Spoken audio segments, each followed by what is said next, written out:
attendant que notre homme fût effayé. Il peut me voir ce que c'est. Vous l'allez attendre avec le dialogue quand il viendra, il ne tardera guère. Nos occupations, à vous et moi, ne sont pas petites maintenant. Il est vrai. Oh, nous avons trouvé ici un homme comme il nous le faut à tous deux. Ce nous est une douce rente que ce monsieur Jourdain, avec les visions de noblesse et de galanterie qu'il est allé se mettre en tête. Et votre danse haute, ma musique, aurait à souhaiter que tout le monde lui ressemblât. Pas entièrement. Ah, Oui, je voudrais qu'avec son rythme, je voudrais qu'il se donne mieux aux choses que nous lui donnons. ah, il est vrai qu'il les connaît mal. Mais il les paye bien. Et c'est ce dont maintenant nous avons plus besoin que de toute autre chose. Pour moi, je vous l'avoue, je mérite les gloires. Ah. Les applaudissements me touchent. Ah.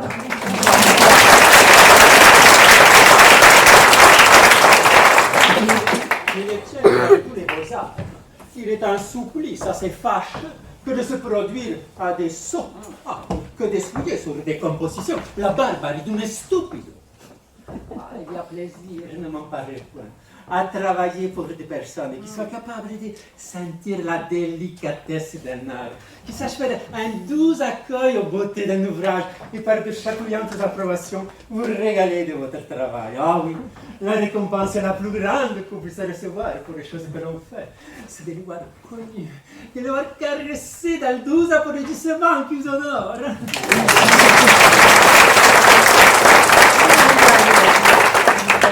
Tout cela de toutes nos fatigues. J'en demeure d'accord et je l'écoute comme fou. Il n'y a rien, assurément, qui chatouille davantage que les applaudissements que vous dites. Mais cet encens ne fait pas vivre. Des louanges toutes pures ne mettent pas un homme à son aise. Il y faut mêler du solide. Et pour louer, c'est louer avec les mains.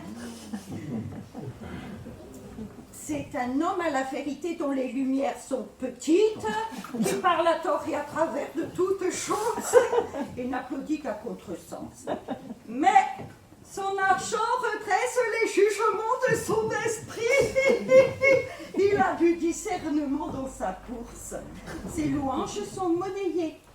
Et ce bourgeois ignorant nous faut mieux comme vous voyez que le grand seigneur éclairé qui nous a introduits ici.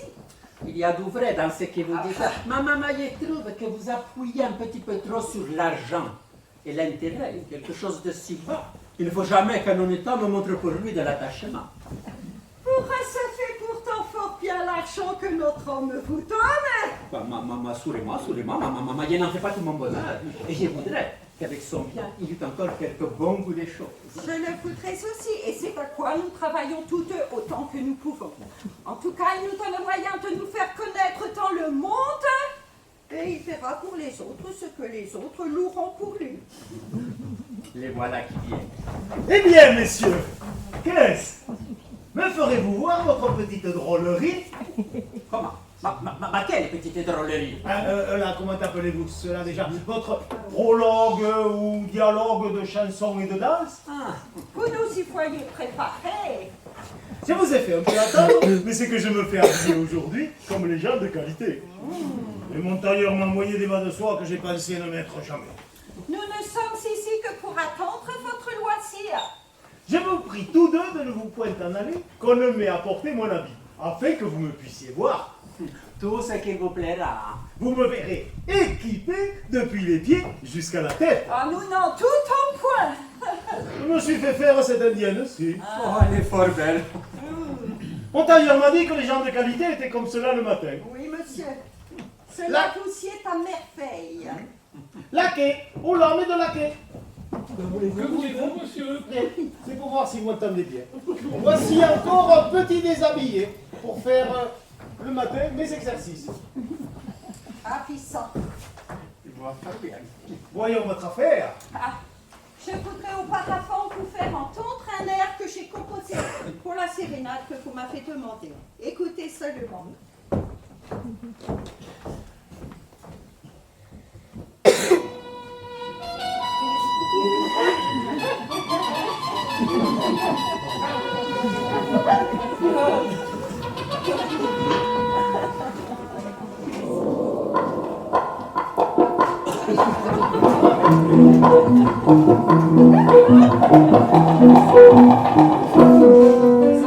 Donnez-moi ma robe pour mieux entendre.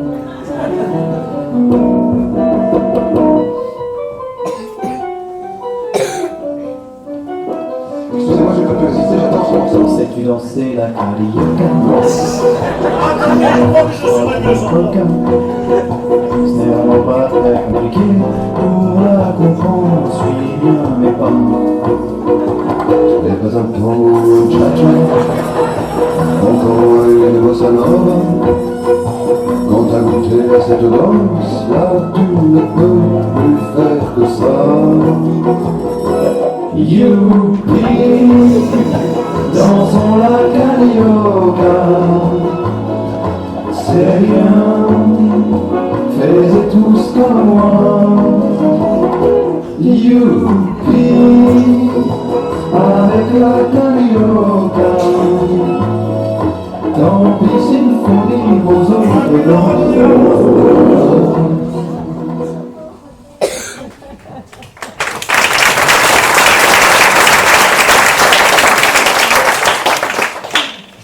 Les chansons me semblent un peu lugubres. Elle adore. Je voudrais que vous la puissiez un peu regardir par-ci, par-là. Faut, monsieur, que l'air soit accommodé aux paroles. Oh, on m'en a appris un tout à fait joli il y a quelque temps. Attendez là, comment est-ce qu'il dit? Mais par ma foi, il y en essaie. Il y a du canard dedans. Du canard. Ah oui. Si, ça y est, c'est la danse Ah, des c'est le plus joli du monde. N'est-il pas joli? Ah, le plus joli du monde. Vous le fantez fort bien. Et c'est sans avoir appris la musique. Hein. Oh, vous devriez l'apprendre, monsieur. Comme vous faites la danse, ce sont deux arts qui ont une étroite liaison ensemble. La danse à la musique et la danse à me voilà, tout ce qu'il faut. Il n'y a rien qui soit si utile dans un état que la musique. Il n'y a rien qui soit nécessaire aux hommes que la danse. Sans la musique, un état ne peut subsister. Sans la danse, un homme ne saurait rien faire. Tous les désordres, toutes les guerres qu'on voit dans le monde n'arrivent que pour n'apprendre pas la musique. Tous les malheurs des hommes, tous les revers funestes dont les histoires sont replies, les bévues des politiques, les manquements des grands capitaines, tout cela est venu faute de ne savoir danser. Comment cela? La guerre ne vient-elle pas d'un manque d'union entre les hommes? Ah, cela est vrai. Et si tous les hommes apprenaient la musique, ne serait-ce pas le moyen de s'accorder ensemble et de voir dans le monde la paix universelle? Oh, vous avez raison. Ah, Quand un homme a commis un manquement, que ce soit dans sa conduite, dans les histoires de sa famille, au gouvernement d'un État ou au commandement d'une armée, ne dit-on pas un tel a fait un mauvais pas dans une telle affaire? Ah oui, on dit cela. Et faire un mauvais pas peut-il procéder d'autre chose que de ne savoir danser? Cela est vrai. Vous avez raison tous deux. C'est pour vous faire voir l'excellence et l'utilité de la danse et de la musique. Je comprends cela à cette heure. voulez-vous voir nos deux affaires? Oui, voyons. Samba.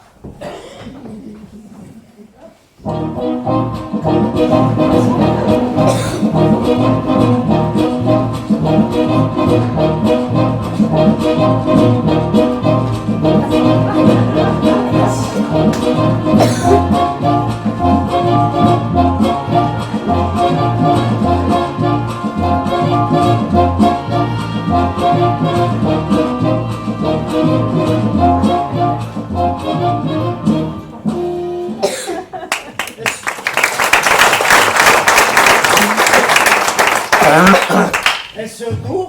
Oui, monsieur. Voilà qui n'est point sot, et ces gens-là se trémoussent bien. Hein.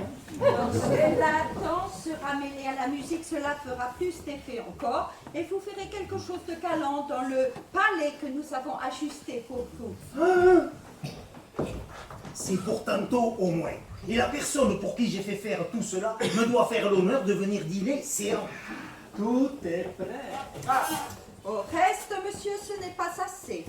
Il faut pour un homme comme vous, qui êtes magnifique et a fait de l'inclination pour les belles choses, et un concert de musique chez soi tout les mercredis ou tous les jeudis. Est-ce que les gens de qualité en ont? Oui, monsieur. J'aimerais donc, cela sera-t-il beau? Ah, sans doute. Il vous faudra 3 fois un ténor, une haute contre, une passe qui seront accompagnées d'une passe de fiole, d'un théor puis d'un clavecin pour les passes continues et de 2 dessus de violon pour jouer les ritournelles. Oh, il faudra mettre aussi une trompette marine. La trompette marine est un instrument qui me plaît et qui est très harmonieux. Oh. Ah, laissez-nous gouverner les choses. Au moins, n'oubliez pas tantôt de m'envoyer les musiciens pour chanter à table. Ah, vous saurez tout ce qu'il vous faut. Mais surtout que le ballet soit beau. Ah, vous en serez content. Entre autres choses, de certains menuets que vous y ferez. Oh, les menuets sont madame. Ah. Je veux que vous me les voyez danser. Allons, mon maître. Un chapeau, monsieur, s'il vous plaît. Un chapeau. Un chapeau. Un chapeau.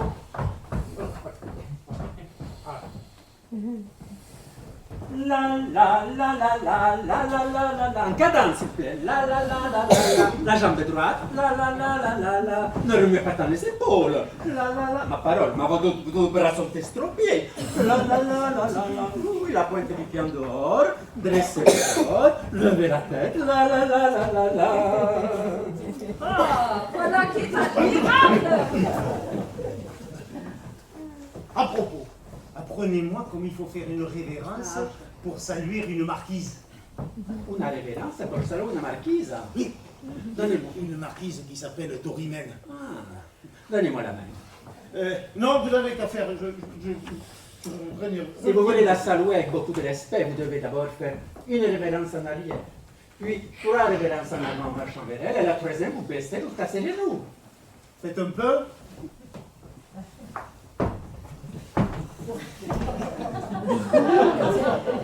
Bon. Monsieur, voilà votre maître d'armes qui est là. Ah, dis-lui qu'il entre ici pour me donner le son. Je veux que vous me voyiez faire.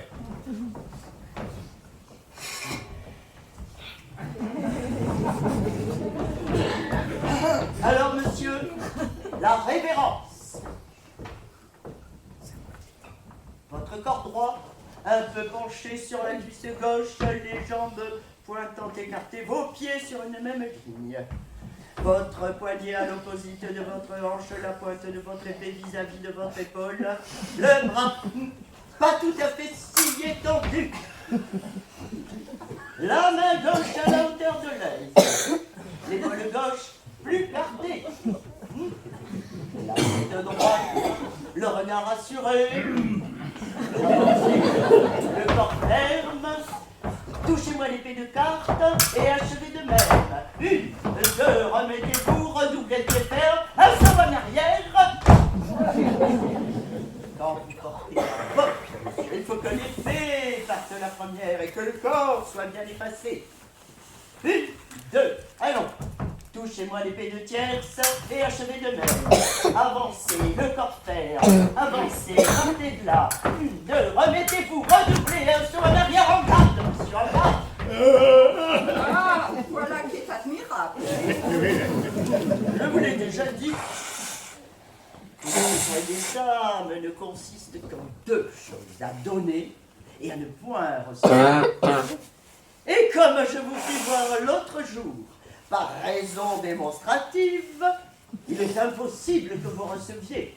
Si vous savez détourner l'épée de votre ennemi de la ligne de votre corps, ce qui ne dépend seulement que d'un petit mouvement du poignet, ou en dedans ou en dehors.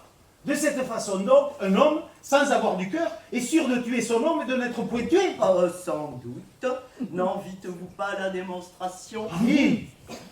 Et c'est en quoi l'on voit de quelle considération nous autres devons être dans un état, et combien la science des armes l'emporte hautement sur toutes les autres sciences inutiles, comme la danse, la musique. Bon, vous, monsieur le tireur d'armes, ne parlez de la danse qu'avec respect. Veillez à respecter les excellences de la musique. Vous êtes de plaisantes gens de vouloir comparer vos sciences à la mienne. Monsieur le batteur de fer, je vous apprendrai votre métier. Croyez, c'est un peu l'homme d'importance. Voilà un plaisant animal avec son plastron. Mon petit maître danser, je vous ferai danser comme il faut. Et vous, mon petit musicien, je vous ferai chanter de la belle manière. Êtes-vous fou de la querelle, lui qui atteint la tierce, c'est la carte qui s'est tué un homme par raison démonstrative? Ma io ne pas di stare dimostrativa. E sa tierza, e sa quarta. Vous dis-je? Pertinent. Grand cheval de carrosse. Et mon maître d'armes? Je me jette sur vous. Et mon maître à danser? Je vous... La main. Oh, je vous ai trouvé. Doucement. Je vous rosserai d'une manière. De bon? Oh, de grâce, je vous en prie, mon Dieu, arrêtez-vous! Mon Dieu, arrêtez-vous! Ah, oh là, monsieur le philosophe, vous arrivez tout à propos avec votre philosophie. Venez un peu mettre la paix entre ces personnes-ci. Donc, qu'y a-t-il, messieurs? Ils se sont mis en colère pour la préférence de leur profession, jusqu'à se dire des injures et vouloir en venir aux mains. Et quoi? Faut-il s'emporter de la sorte? Et n'avez-vous point lu le docte traité que Sénèque a composé de la colère? N'y a-t-il rien de plus bas et de plus honteux que cette passion qui fait d'un homme une bête féroce? La raison ne doit-elle pas être maîtresse de tous nos mouvements? Comment, messieurs? Il vient dire des injures à tous deux en méprisant la danse que j'exerce et la musique dont il fait profession. Un homme sage est au-dessus de toutes les injures qu'on lui peut dire. Et la grande réponse que l'on doit faire aux outrages, c'est la modération et la patience. Ils ont tous deux l'audace de vouloir comparer leur science à la mienne. Faut-il que cela vous émeuve? Je vous trouve tous trois bien impertinents de parler devant moi avec cette arrogance, de donner le nom de science à des choses que l'on ne doit même pas qualifier du nom d'art, et qui ne peuvent être comprises que sous le nom de métiers misérables, de gladiateurs, de chanteurs et de paladins. Oh, les philosophes de chien. Allez, puis, je me trompe. Allez, cuistre fieffé. Oh! Monsieur le philosophe! Monsieur le philosophe! Monsieur le philosophe, monsieur le philosophe, monsieur! Oh, et plus battez-vous tant qu'il vous plaira. Je n'y saurais que faire. Je n'irai pas gâter ma robe pour essayer de séparer. Je serais bien fou de m'aller parmi eux pour recevoir quelques coups qui me feraient mal.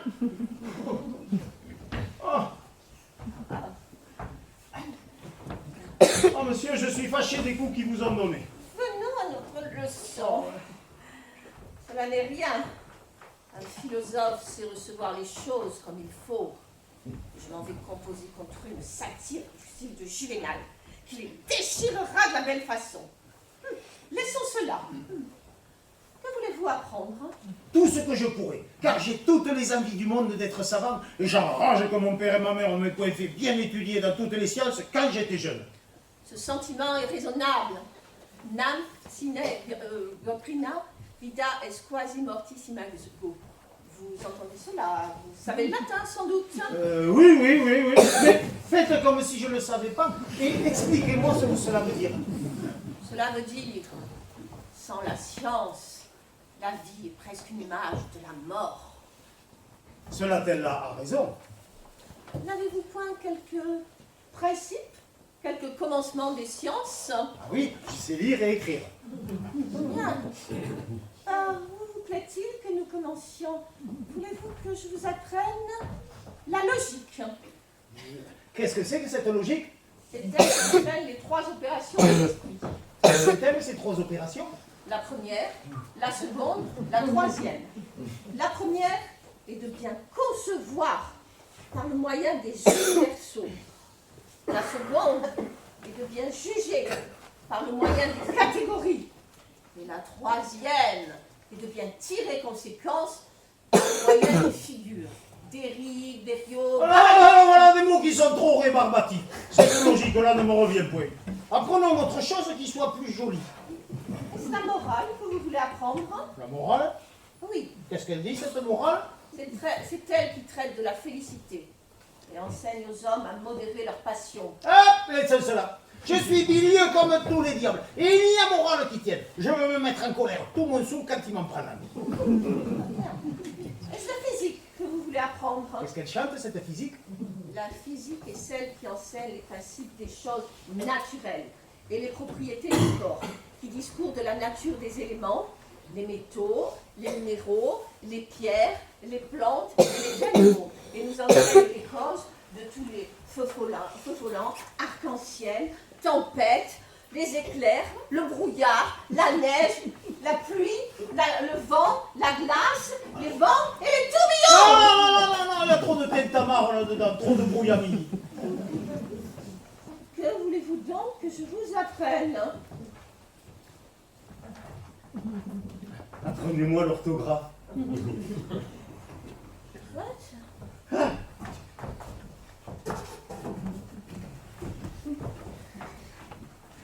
Après, vous m'apprendrez l'almanach. Pour savoir quand il y a de la lune et quand il n'y en a pas. Soit.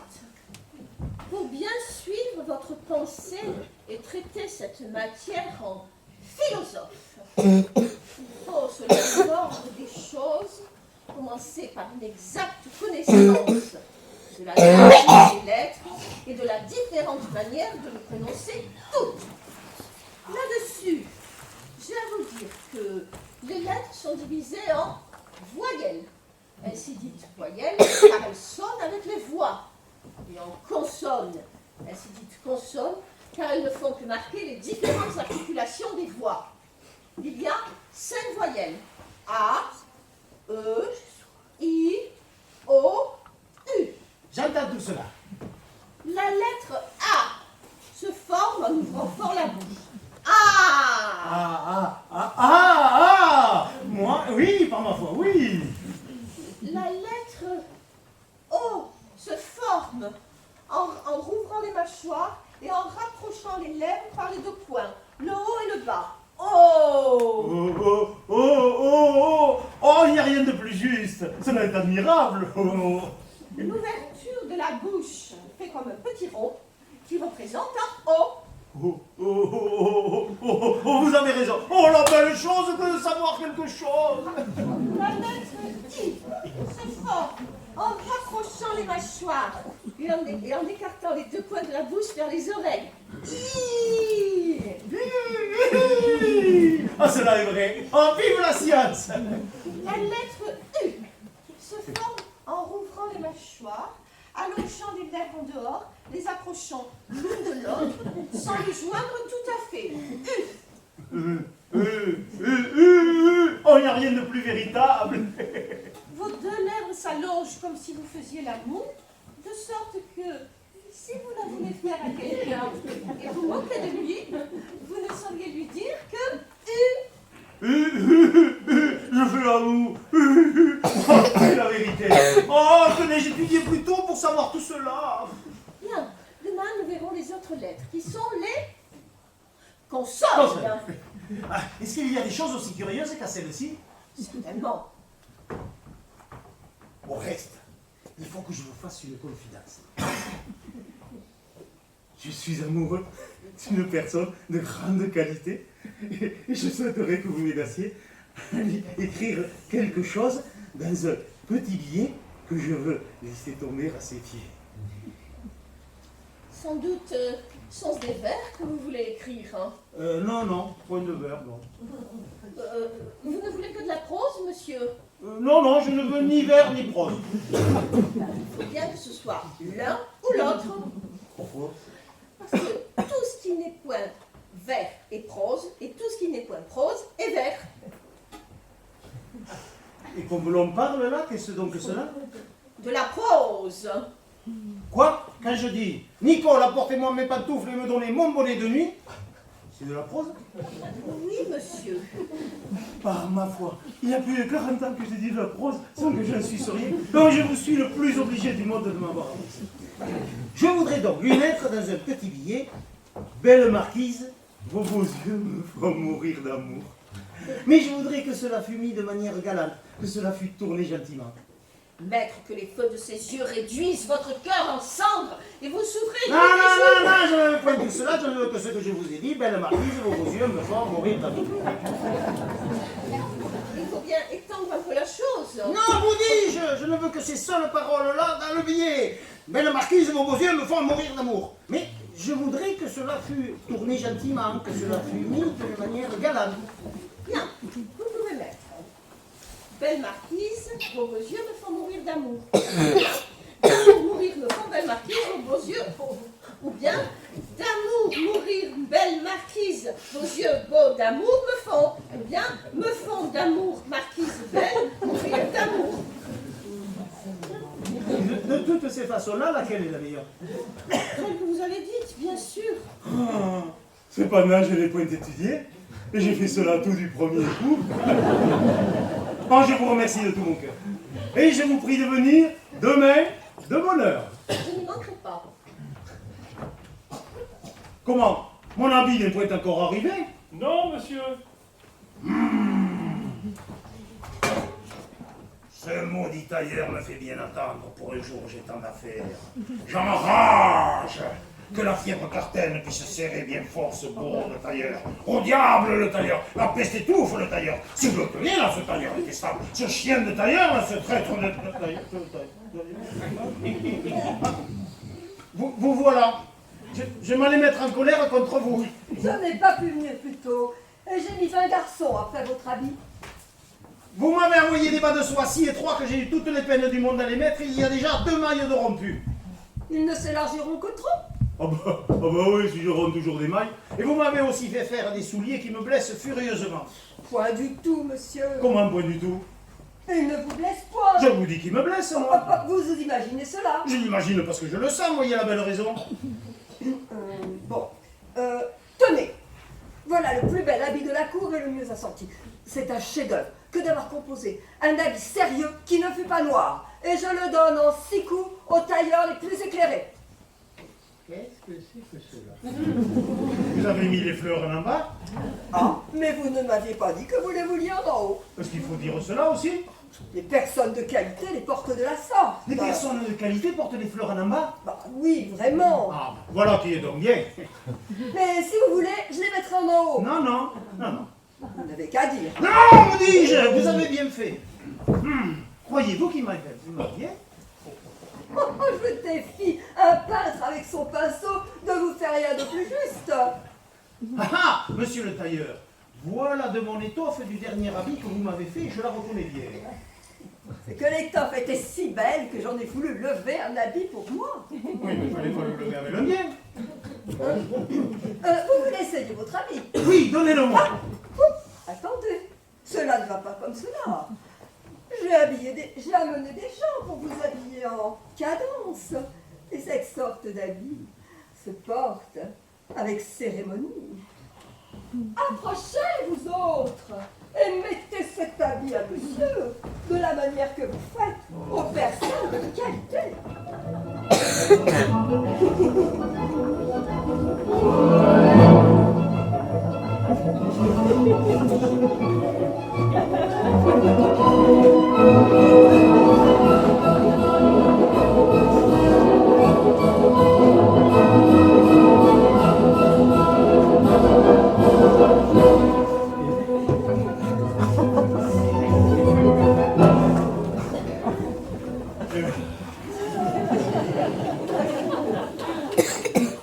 Monseigneur, mon gentilhomme, veuillez s'il vous plaît donner quelque chose pour boire au garçon.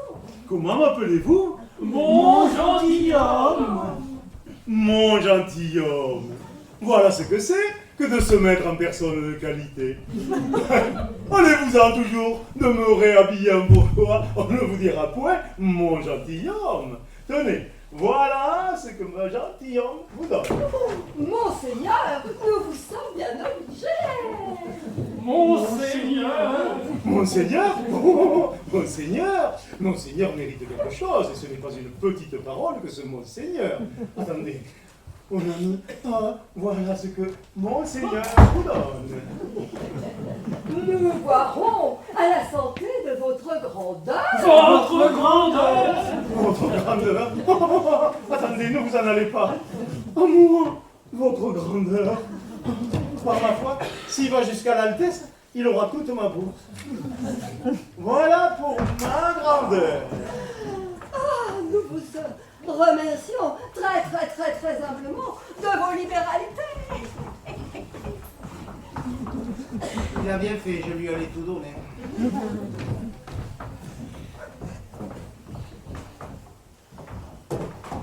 Nicole! Politique. Écoutez!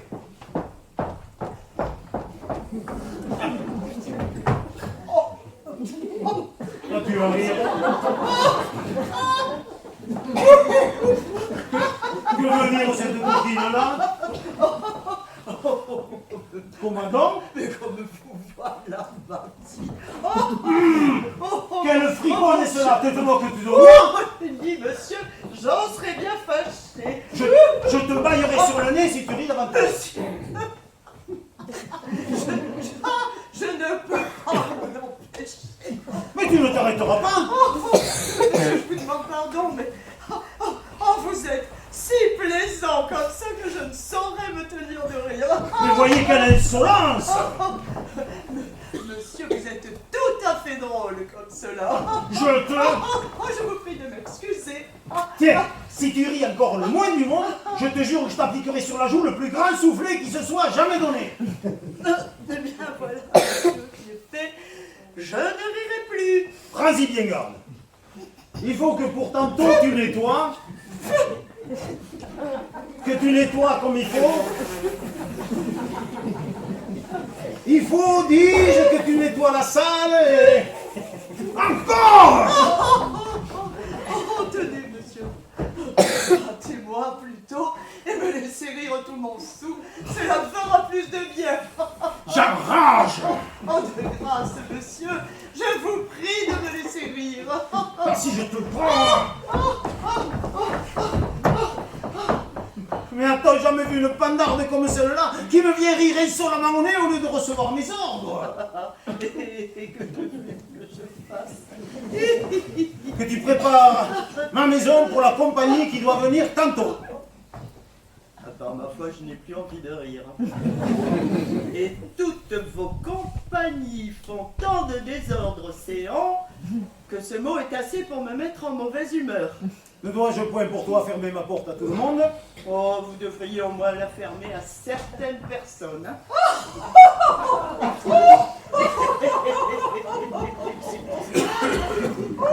Voici une nouvelle histoire. Qu'est-ce que c'est donc, mon mari, que cet équipage-là? Oh, vous manquez-vous du monde, vous êtes fait enharnacher de la sorte. Et avez-vous envie qu'on se raille partout de vous? Il n'y a que les sots et les sottes, ma femme, qui se railleront de moi. Ah oui, vraiment. On n'a pas attendu jusqu'à cette heure. Et il y a longtemps que vos façons de faire donnent à rire à tout le monde. Qui est donc tout ce monde-là, s'il vous plaît? Tout ce monde-là est un monde qui a raison, et qui est bien plus sage que vous. Pour moi, je suis scandalisée de la vie que vous menez. Je ne sais plus ce que c'est que notre maison. On dirait séant qu'il est carnaval tous les jours, et dès le matin, dit peur d'y manquer, on y entend des vacarmes de violons et de chanteurs dont tout le voisinage se trouve incommodé. Madame parle bien. Je ne saurais plus voir mon ménage propre avec cet attirail de gens que vous faites venir chez vous. Ils ont des pieds qui vont chercher de la boue dans tous les quartiers de la ville pour l'amener ici. Et la pauvre Françoise est presque sur les dents à frotter les planchers.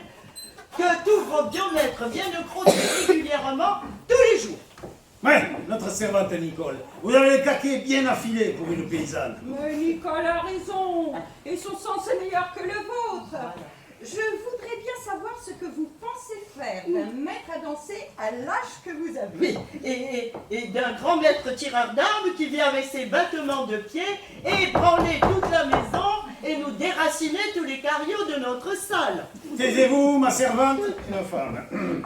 Est-ce que vous voulez apprendre à danser pour quand vous n'aurez plus de jambes? Est-ce que vous avez envie de tuer quelqu'un? Taisez-vous, vous dis-je, vous êtes des ignorantes l'une et l'autre, et vous ne savez pas les prérogatives de tout cela. Ah, vous devriez bien plutôt songer à marier votre fille, qui est en âge d'être songerai à marier ma fille quand il se présentera un parti pour elle. Mais je veux aussi songer à apprendre les belles choses. J'ai encore ouï dire à madame qu'il a pris aujourd'hui pour renfort de potage un maître de philosophie. Fort bien, je veux avoir de l'esprit et savoir raisonner des choses parmi les honnêtes gens. N'irez-vous point l'un de ces jours au collège vous faire donner le fouet à votre âge? Pourquoi non? Plût à Dieu l'avoir tout à l'heure le fouet, devant tout le monde. Et savoir ce qu'on apprend au collège. Oh oui, ma foi, cela vous rendrait la jambe bien mieux faite. Ah, oui. Sans doute. Ah, tout cela est fort nécessaire pour conduire votre maison. Assurément, vous parlez toutes deux comme des bêtes. Et j'ai honte de votre ignorance. Par exemple, savez-vous, vous, ce que c'est que vous dites à cette heure? Oui, je sais que ce que je dis est fort bien dit et que vous devriez songer à vivre d'autre sorte. Je ne parle pas de cela. Je vous demande ce que c'est que les paroles que vous dites ici. Ce sont des paroles bien sensées, votre conduite ne l'est guère. Je ne parle pas de cela, vous dis-je. Je vous demande ce que je parle avec vous, ce que je vous dis à cette heure. Qu'est-ce que c'est? Des chansons. Et non, ce n'est pas des chansons. Ce que nous disons tous deux, le langage que nous parlons à cette heure. Eh bien, comment est-ce que ça s'appelle? Cela s'appelle comme on veut l'appeler. C'est de la prose, ignorant. Oh, de la prose. Eh oui, tout ce qui est prose n'est point vert, et tout ce qui n'est point vert n'est point prose. Voilà ce que c'est que d'étudier. Et toi là, sais-tu bien comme il faut faire pour dire un U? Non. Oui. Qu'est-ce que tu fais quand tu dis un U? Dis un peu U pour voir. Eh bien, U. Qu'est-ce que c'est fait? Eh bien, je dis U. Oui, mais qu'est-ce que tu fais? Eh bien, je fais ce que vous me dites. Étrange chose que d'avoir affaire à des bêtes. Puis allonge les lèvres, tu rapproches la mâchoire là-haut, je fais la mâchoire, je fais l'amour. Oui, cela est bien. Voilà qui est admirable. Oh, c'est rien. Si vous, c'est bien autre chose, et si vous aviez vu. Mais qu'est-ce que c'est donc que tout ce galimatia-là? Et de quoi cela guérit-il? J'enrage quand je vois des femmes ignorantes.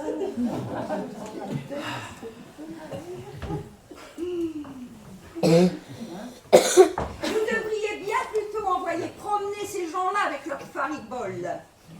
Surtout ce grand maître d'armes qui remplit de poudre tout mon ménage. Ouais. Ce maître d'armes vous tient bien à cœur. Et je vais te faire voir ton impertinence tout à l'heure. Tiens, tiens. Et raison démonstrative, la ligne du corps. Quand tu pousses en carte, tu n'as qu'à faire comme cela. Quand tu pousses en tierce, tu n'as qu'à faire comme cela. Voilà le moyen de n'être jamais tué. Et cela n'est-il pas beau d'être assuré de son fait quand on se bat contre quelqu'un? Allez, vas-y là, pousse un peu pour voir. Allez, là. Eh bien, vous me dites de pousser. Oui, mais tu pousses en tierce, ça va te le pousser en carte et t'as pas la patience que je parle.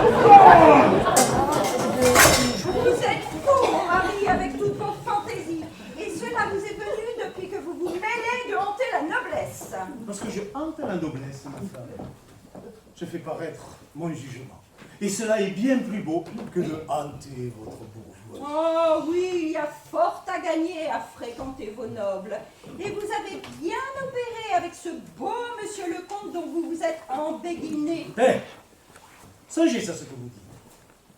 Savez-vous bien, ma femme, que vous ne savez pas de qui vous parlez quand vous parlez de lui? Ah bon? C'est une personne d'importance plus que vous ne pensez. Un seigneur que l'on considère à la cour et qui parle au roi tout comme je vous parle. Et n'est-ce pas une chose qui est tout à fait honorable que l'on va venir chez moi si souvent un homme de cette qualité qui m'appelle son cher ami et me traite comme si j'étais son égal. Il a pour moi qu'on ne deviendrait jamais. Et devant tout le monde, il me fait des caresses. dont je suis moi-même confus. Oh oui, il a des bontés pour vous et vous fait des caresses. Mais il vous emprunte votre argent. Eh bien, Non, mais c'est pas de l'honneur que de prêter de l'argent à un homme de cette condition. Et puis je ferai moins pour un seigneur qui m'appelle son cher ami. Et ce seigneur, que fait-il pour vous? Les choses dont on serait étonné si on le savait. Quoi? Mais basta, je ne puis pas m'expliquer. Il suffit que si je lui ai prêté de l'argent, il me le rendra bien et avant qu'il soit. Oui, attendez-vous à cela. Vraiment, ne me l'a-t-il pas dit? Oui, il ne manquera pas d'y faillir. Il m'a juré sa foi de gentilhomme. Chanson. Ouais, vous êtes bien obstiné, madame. Il me tiendra parole, j'en suis sûr. Et moi, je suis sûre que non. Et que toutes les caresses qu'il vous fait ne sont que pour vous enjôler. C'est vous le voici. Ah, il ne nous faut plus que ça. Il vient peut-être encore vous faire quelque emprunt. Il me semble que j'ai dîné quand je le C'est fais. vous dis-je. Mon cher ami, monsieur Jourdain, comment vous portez-vous? Fort bien, monsieur, pour vous rendre mes petits services. Et Madame Jourdain, que voilà, comment se porte-t-elle? Madame Jourdain se porte comme elle peut. Comment, monsieur Jourdain? Mais vous voilà le plus propre du monde. Vous avez tout à fait bon air avec cet habit. Et nous n'avons point de jeunes gens à la cour qui soient mieux faits que vous. Aïe, aïe, vous voyez. Il ne craque pas où il se démange. Tournez-vous. Oh, cela est tout à fait galant. Aussi saut par derrière que par devant. Ma foi, monsieur Jourdain, j'avais une impatience étrange de vous voir. Vous êtes l'homme du monde que j'estime le plus. Et je parlais de vous ce matin encore dans la chambre du roi. Oh, vous me faites beaucoup d'honneur, monsieur. Dans la chambre du roi. Allons, mettez. Oh, monsieur, je sais le respect que je vous dois. Mon Dieu, mettez, point de cérémonie entre nous, je vous prie. Monsieur. Mettez, monsieur Jourdain, vous êtes mon ami. Monsieur, je suis votre serviteur. Je ne me couvrirai point si vous ne vous couvrez. Oui, j'aime mieux être un civil qu'un porteur. Je suis votre débiteur, comme vous le savez. Oh oui, nous ne le savons que trop. Vous m'avez généreusement prêté de l'argent en plusieurs occasions et m'avez obligé de la meilleure grâce du monde, assurément. Monsieur, vous vous moquez. Mais je sais rendre ce qu'on me prête et reconnaître les plaisirs qu'on me fait. Je n'en doute point, monsieur. Je veux sortir d'affaire avec vous et je viens ici pour faire nos comptes ensemble. Eh bien, vous voyez votre impertinence, ma femme? Je suis homme qui aime m'acquitter le plus tôt que je. Je vous le disais bien. Bon, voyons un peu ce que je vous dois. Voilà avec vos soupçons ridicules. Vous souvenez-vous bien de tout l'argent que vous m'avez prêté? Je crois que oui. J'avais fait un petit mémoire. Le voici. Donné à vous une fois 200 louis. Cela est vrai. Une autre fois 6,20. Oui. Une autre fois 140. Vous avez raison. Ces trois articles font 460 louis qui valent 5060 livres. Le compte est fort bon. 5060 livres. 1832 livres à votre plumassier. Justement, 2780 livres à votre tailleur. il est vrai. 4379 livres, 12 sols, 8 deniers à votre marchand. Fort bien, 12 sols Louis Denier, le compte est juste, oui. 1748 livres, 7 sols, 4 deniers à votre cellier. Tout cela est véritable. Qu'est-ce que cela fait? Somme totale 15 800 livres. Oh, somme totale est juste 15 800 livres. Mettez encore 200 pistoles que vous m'allez donner. Hein. Cela fera justement 18 000 francs que je vous paierai au premier jour. Ne l'avais-je pas bien deviné? Cela vous accommodera-t-il de me donner ce que je vous dis? Non, Cet homme-là fait de vous une vache à lait. taisez-vous. Si cela vous incommode, je m'en irai chercher ailleurs. Non, monsieur. Il ne sera pas content qu'il ne vous ait ruiné. Taisez-vous, vous dis-je. Vous n'avez qu'à me dire si cela vous embarrasse. Ouais, monsieur. Ah, c'est un vrai enjôleur. Taisez-vous donc. Il vous sucera jusqu'au dernier sou. Vous tairez-vous. J'ai force gens qui m'en prêteraient avec joie, mais comme vous êtes mon meilleur ami, j'ai cru que je vous ferais tort si j'en demandais à quelqu'un autre. Oh, c'est trop d'honneur que vous me faites, monsieur. Je vais guérir votre affaire. Quoi?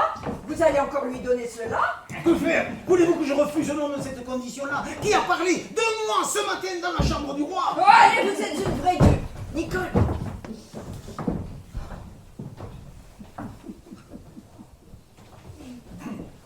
Vous me semblez toute mélancolique. Qu'avez-vous, Madame Jourdain? J'ai la tête plus grosse que le poing si elle n'est pas enflée. Mademoiselle, votre fille, où est-elle? Que je ne la vois point. Mademoiselle, ma fille est bien là où elle est. Comment se porte-t-elle? Oh, il se porte sur ses deux jambes. Ne voulez-vous pas de ces jours venir voir avec elle le ballet et la comédie qu'on fait de l'ordre? Oh oui, vraiment, nous avons fort envie de rire. Fort envie de rire, nous avons. Je pense, Madame Jourdain, que vous avez dû avoir bien des amants dans votre jeune âge, belle et d'agréable humeur, comme vous étiez. Mesdames, monsieur, est-ce que Madame Jourdain est décrépite et la tête lui grouille-t-elle déjà? Excusez-moi, je vous demande pardon, je ne songeais pas que vous êtes jeune et je rêve le plus souvent. Veuillez, excusez mon impertinence. Voilà 200 louis bien comptés. Oh, je vous assure, Monsieur Jourdain, que je suis tout à vous. Oh, et je brûle de vous rendre un service à la cour. Oh, je vous suis trop obligé, monsieur. Si Madame Jourdain peut venir voir le divertissement royal, je lui ferai donner les meilleures places de la salle. Madame Jourdain vous baise les mains. Notre belle marquise, comme je vous ai mandé par mon billet, viendra ici tantôt pour le ballet et le repas. Je l'ai fait consentir enfin au cadeau que vous lui voulez donner. Tirons-nous un peu plus loin pour causer. Il y a 8 jours que je ne vous ai vu, et je ne vous ai point demandé de nouvelles du diamant que vous me mîtes entre les mains pour lui en faire présent de votre part. Et c'est que j'ai eu toutes les peines du monde à vaincre son scrupule, et ce n'est que d'aujourd'hui qu'elle s'est résolue à l'accepter. Comment l'a-t-elle trouvé? Merveilleux. Et je me trompe fort. La beauté de ce diamant fera pour vous, sur son esprit, un effet admirable. Ah, plutôt ciel. Quand il est une fois avec lui, il ne peut le quitter. Il fait valoir comme il faut la richesse de ce présent, la grandeur de votre amour. Oh, monsieur, ce sont des bontés qui m'accablent. Et je suis dans une confusion la plus grande du monde de voir un homme de votre qualité s'abaisser pour moi à ce que vous faites. Vous moquez-vous. Est-ce qu'entre amis on s'arrête à ces sortes de scrupules? Et ne feriez-vous point pour moi la même chose si l'occasion s'en offrait? Oh, assurément, et de très grand cœur. Oh, que sa présence me pèse sur les épaules. Pour moi, je ne regarde rien quand il faut servir un ami. Et lorsque vous me fîtes confidence de l'ardeur que vous aviez prise pour cette marquise, agréable, chez qui j'avais commerce, vous vîtes que d'abord je m'offris de moi-même à servir votre amour. Oh, il est vrai, ce sont des bontés qui me confondent. Est-ce qu'il ne s'en ira point? Ah, mais se trouve bien, ça. Vous avez pris le bon biais pour toucher son cœur. Les femmes aiment surtout les dépenses qu'on fait pour elles. Et vos fréquentes sérénades, vos bouquets continuels, ce superbe feu d'artifice qu'elle trouva sur l'eau, le diamant qu'elle a reçu de votre part, et le cadeau que vous lui préparez. Mais tout cela lui parle bien mieux en faveur de votre amour que toutes les phrases que vous auriez pu lui dire vous-même. Il n'y a point de dépense que je ne fisse si, par là, je pouvais trouver le chemin de son cœur. Une femme de qualité a pour moi des charmes ravissants. Et c'est un honneur que j'achèterai au prix de toute chose. Mais qu'ont-ils temps à se dire? Va-t'en un peu tout doucement prêter l'oreille. Ce sera tantôt que vous jouirez à votre aise du plaisir de sa vue, et vos yeux auront tout le temps de se satisfaire. Pour être en pleine liberté, j'ai fait en sorte que ma femme ira dîner chez sa sœur, où elle passera toute l'après-dînée. Vous avez fait prudemment. Votre femme aurait pu nous embarrasser. J'ai fait donner l'ordre qu'il faut au cuisinier et à toutes les choses qui sont nécessaires pour le ballet. Il est de mon invention. Et pourvu que l'exécution puisse répondre à l'idée, je suis sûr qu'il sera... Oh, vous êtes bien impertinent. Sortons, s'il vous plaît. Ma foi, madame, la curiosité m'a coûté quelque chose, mais je crois qu'il y a quelque anguille sous roche. Ils parlent de quelque affaire où ils ne veulent pas que vous soyez. Ah, ce n'est pas d'aujourd'hui que j'ai conçu des soupçons de mon mari, Nicole. Je suis la plus trompée du monde.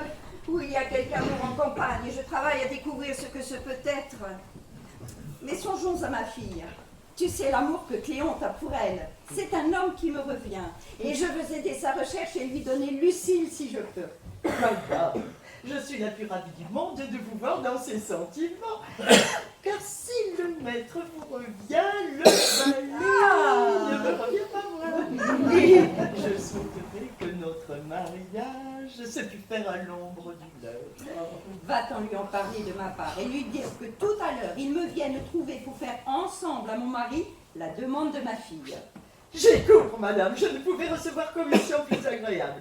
Je vais, je pense, bien réjouir les gens.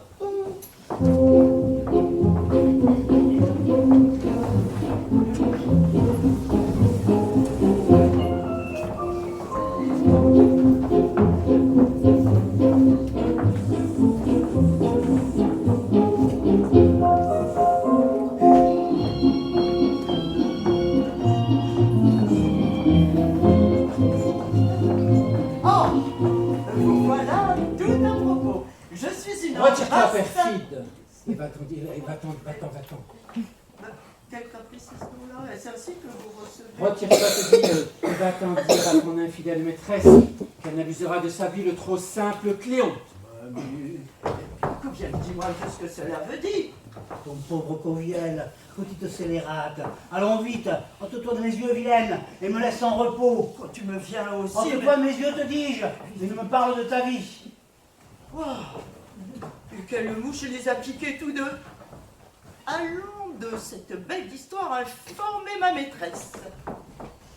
Quoi? Traiter un amant de la sorte? Eh bien, un amant le plus fidèle et le plus passionné de tous les amants. C'est une chose épouvantable que ce qu'on nous fait à tous deux.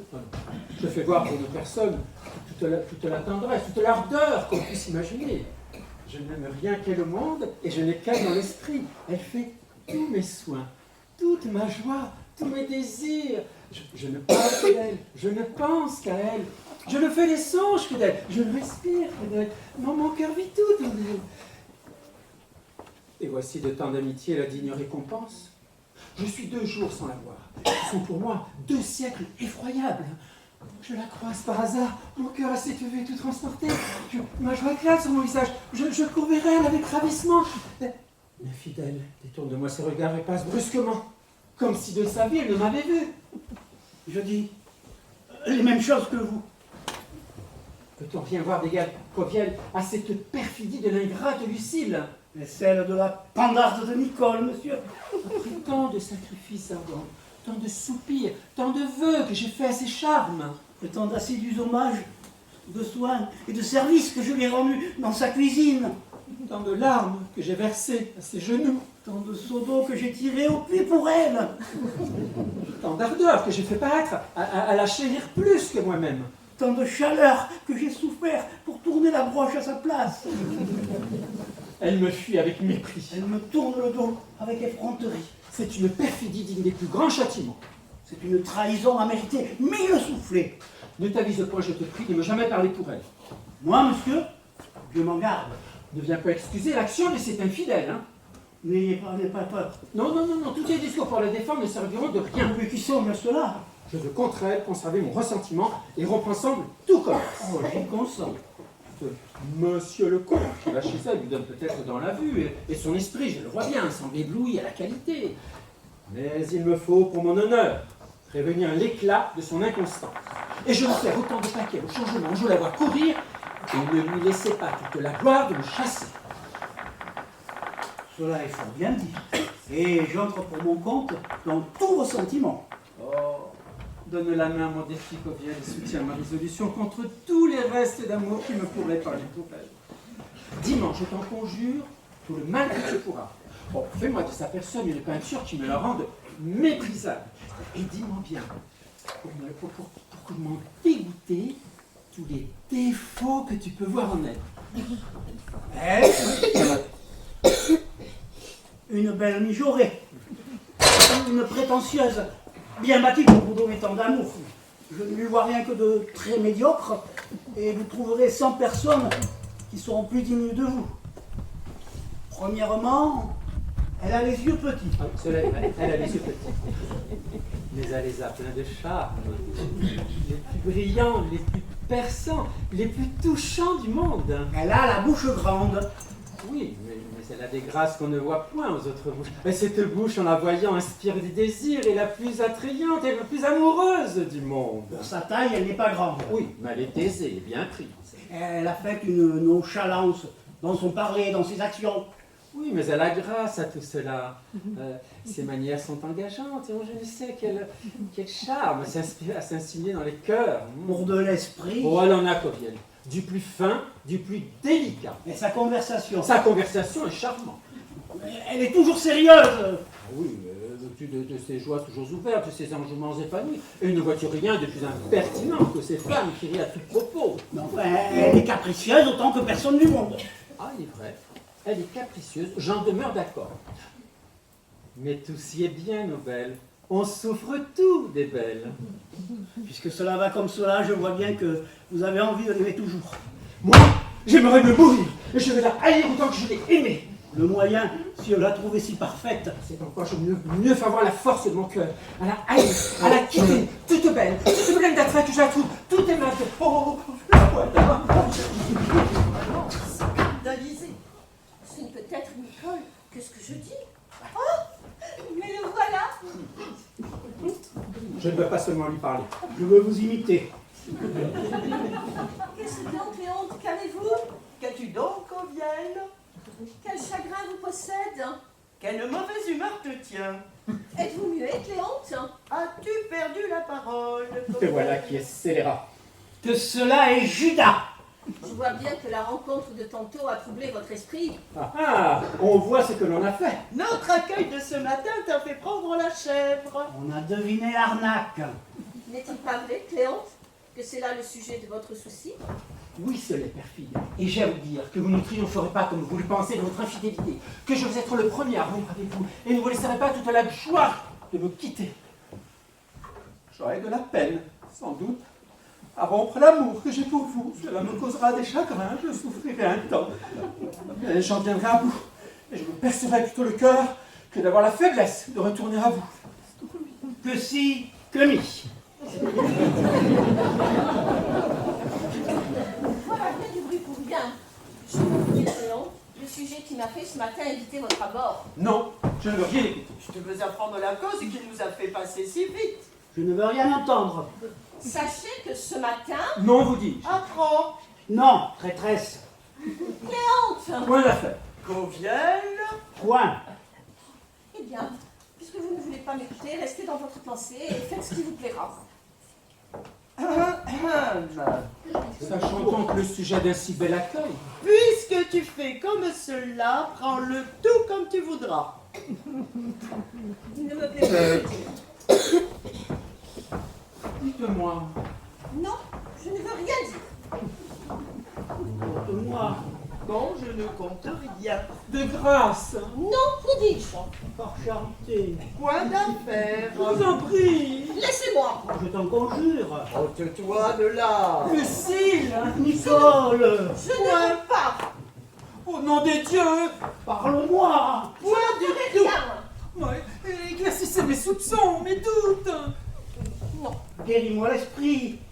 Non, il ne me plaît pas. Eh bien, puisque vous vous souciez si peu de me tirer de peine et de vous justifier du traitement indigne que vous avez fait à ma flamme, vous me voyez ingrate pour la dernière fois. Et je vais loin de vous, mourir de douleur et d'amour. Et moi, je vais suivre ses pas. Cléante, Covienne. Hein? où allez-vous? Et Là où je vous ai dit. nous allons mourir. Vous allez mourir, Cléante? Mais oui, cruel, puisque vous le voulez. Moi, je veux que vous mouriez. Mais oui, vous le voulez. Mais si vous aviez voulu m'écouter, ne vous aurais-je pas dit que l'aventure dont vous vous plaignez a été causée ce matin par la présence d'une vieille tante qui sans cesse nous sermonne sur le chapitre et nous présente les hommes comme des diables qu'il faut fuir? Voilà le secret de l'affaire. Ne me trompez-vous point, Lucille. Il Ne n'est rien, m'entends-tu pas à garder? il n'est rien de plus vrai. C'est la chose comme elle est. Nous rendrons-nous à cela? Oh, Lucille, qu'avec un mot de votre bouche, vous savez apaiser des choses à mon cœur et que facilement se laisse persuader aux personnes que l'on aime. Qu'on est aisément amadoué par ces diantres d'animaux-là.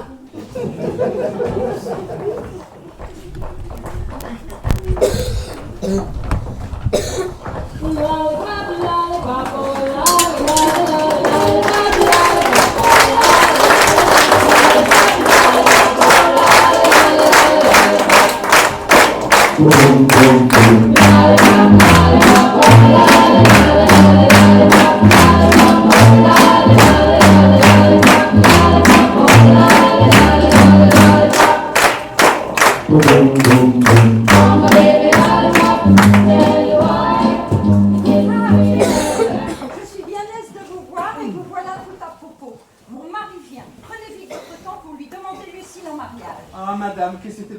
douce et qu'elle flatte mes désirs.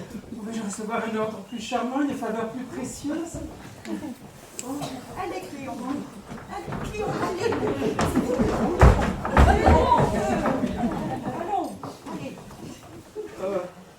Monsieur, je n'ai voulu prendre personne pour vous faire une demande que je médite il y a longtemps. Elle me touche assez pour m'en charger moi-même.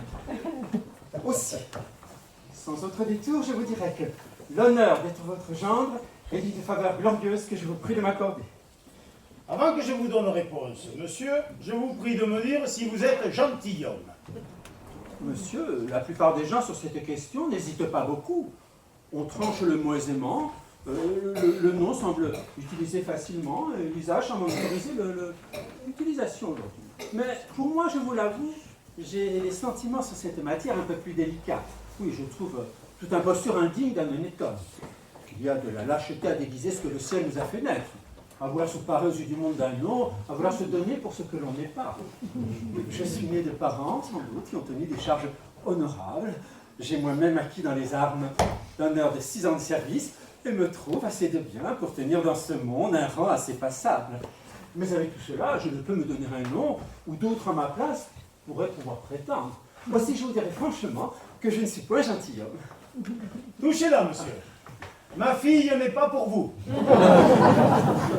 Comment? Vous n'êtes point gentilhomme, vous n'aurez pas ma fille. Que voulez-vous donc dire avec votre gentilhomme? Est-ce que nous sommes nous autres de la côte de Saint-Louis? Taisez-vous, ma femme, je vous vois venir. Descendons-nous tous deux que de bonne bourgeoisie? Voilà pas le coup de langue. Et votre père n'était-il pas marchand aussi bien que le mien? Peste soit de la femme. Elle n'y a jamais manqué. Si votre père a été marchand, tant pis pour lui. Mais pour le mien, ce sont des mal avisés qui disent cela. Tout ce que j'ai à vous dire, moi, c'est que je vais avoir un gendre gentilhomme. Ah, il faut à votre fille un mari qui lui soit propre. Et il vaut mieux pour elle un honnête homme riche et bien fait qu'un gentilhomme gueux et mal bâti. Quand cela est prévu, nous avons dans notre histoire le fils du gentilhomme, qui est le plus grand maladroit et le plus saudadé qu'on ait jamais vu. Taisez-vous, impertinente. Vous venez toujours vous fourrer dans la conversation. J'ai du bien assez pour ma fille. Je n'ai besoin que d'honneur. Et je veux la faire marquise. Marquise? Oui, marquise. Mon Dieu, hélas, non! C'est une chose que j'ai résolue. Et c'est une chose, moi, où je ne consentirai point. Les alliances avec plus grand que soi sont sujettes toujours à de fâcheux inconvénients. Je ne veux point qu'un gendre puisse à ma fille reprocher ses parents et qu'elle ait des enfants qui aient honte de m'appeler leur grand-maman. S'il fallait qu'elle me vînt visiter en équipage de grande dame et qu'elle manquât par mégarde à saluer quelqu'un du quartier, on ne manquerait pas aussitôt de dire sans sottise. Voyez-vous, dirait-on, cette madame la marquise qui fait la glorieuse, c'est la fille de monsieur Jourdain, qui était trop heureuse étant petite de jouer à la madame avec nous. Elle n'a pas toujours été aussi relevée que la voilà.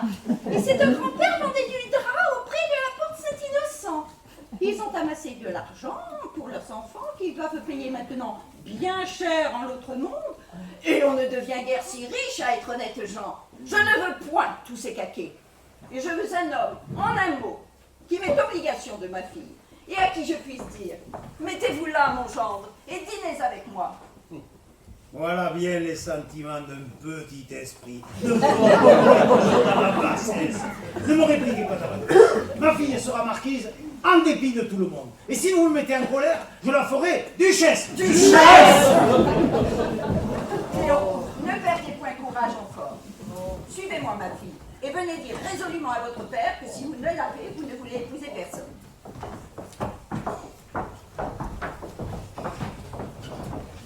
Vous avez fait de belles affaires avec vos beaux sentiments.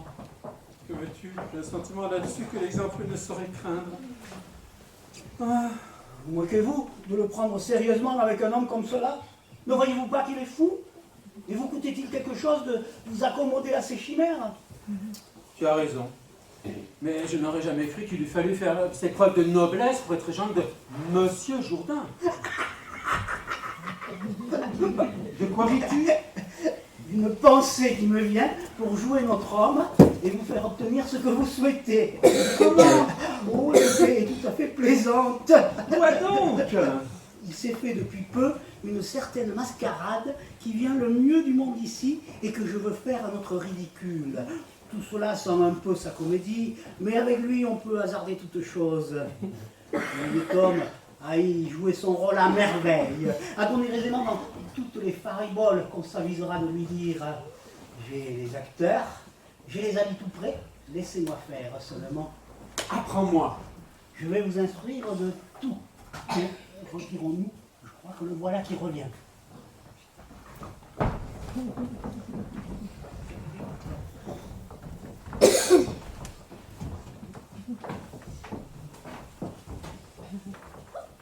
Je ne sais pas, Dorante. Je fais encore une étrange démarche de me laisser amener par vous dans une maison où je ne connais personne.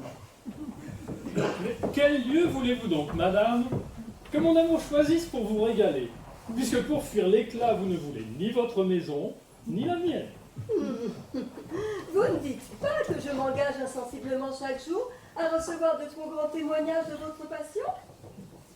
J'ai beau me défendre des choses, vous fatiguez ma résistance. Et vous avez une si vile opiniâtreté qui me fait venir doucement à tout ce qui vous plaît.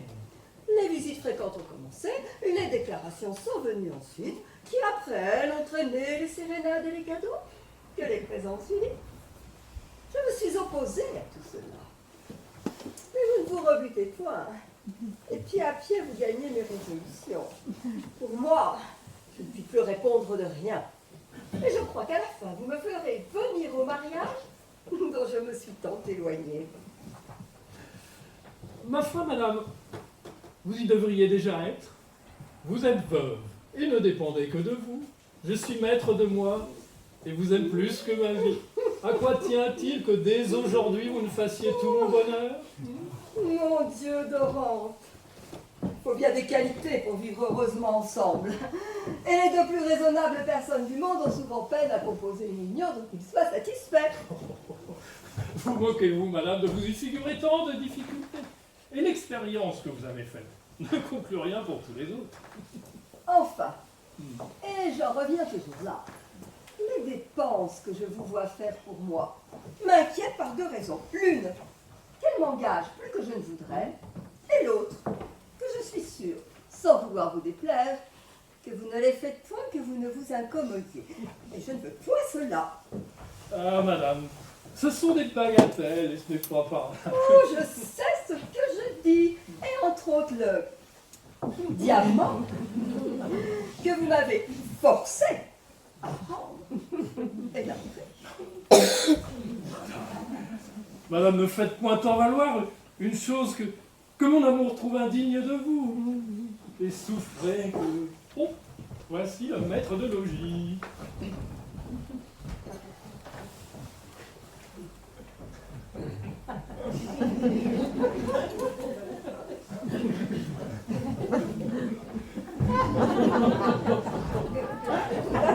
Un peu plus loin, madame. Comment? Un pas, s'il vous plaît. Pourquoi? Reculez un peu pour la troisième. Madame, monsieur Jourdain, c'est son monde. Madame, ce m'est une gloire bien grande de me voir assez fortuné pour être si heureux que d'avoir le bonheur que vous ayez eu la bonté. Et si j'avais aussi un mérite, mérité un mérite comme le... Monsieur Jourdain, en voilà assez. Madame n'aime pas les grands compliments, et elle sait que vous êtes homme d'esprit. C'est un bon bourgeois assez ridicule dans toutes ses manières, comme vous pouvez voir. Il n'est pas malaisé de s'en apercevoir. Madame, voilà le meilleur de mes amis. Oh, c'est trop d'honneur que vous me faites, monsieur. Galant homme, tout à fait. J'ai beaucoup d'estime pour lui. Je n'ai rien fait encore, madame, pour mériter cette grâce. Prenez bien garde au moins, ne lui point parler du diamant que vous lui avez donné. Ne pourrais-je pas seulement lui demander comment il le trouve? Comment? Mais gardez-vous-en bien, cela serait vilain à vous. Et pour agir en galant homme, il faut que vous fassiez comme si ce n'était pas vous qui lui eussiez fait ce cadeau. Il dit, madame, qu'il est ravi de vous voir chez lui. Ah, il m'honore beaucoup. Oh, que je vous suis obligé, monsieur, de lui parler ainsi pour moi. J'ai eu toutes les peines du monde à la faire venir ici. Oh, je ne sais quelle grâce vous en rendre. Monsieur Jourdain m'a indiqué, vous trouve la plus belle personne. Oh, c'est bien de la grâce qu'il me fait. Madame, c'est vous qui faites Bon, les grâces. changeons à manger. Hein. Ah oui, oui. Allons donc nous mettre à table et qu'on fasse venir les musiciens.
Mais donc, voici un repas tout à fait magnifique. Oh, madame, vous vous moquez, et je voudrais qu'il fût plus digne de vous être offert. Monsieur Jourdain a raison, madame. Je veux parler de Vincent. Et il m'honore de vous faire si bien les honneurs de chez lui, mais j'en demeure d'accord avec lui que ce repas n'est pas digne de vous. Comme c'est moi qui l'ai ordonné et que je n'ai pas sur cette matière les lumières de nos amis, vous n'avez pas ici un repas fort savant. Et vous y trouverez des incongruités de bonne chère et des barbarismes de bon goût. Si notre ami s'en était mêlé, tout serait dans les règles. Et il y aurait partout de l'élégance et de l'érudition. Et il ne manquerait pas de vous exagérer lui-même toutes les pièces du repas qu'il vous servirait. Et de vous faire tomber d'accord de sa haute capacité dans la science des bons morceaux. De vous parler d'un pain de rive à biseau doré, relevé de croûte partout, et croquant tendrement sous la main. D'un vin à sève veloutée, armé d'un verre qui n'est pas trop commandant. D'un carré de mouton, gourmandé de persil. D'une longe de veau de rivière longue comme cela, fraîche, délicate, et qui sous les dents est une vraie pâte d'amande. De perdrix relevé d'un fumet surprenant.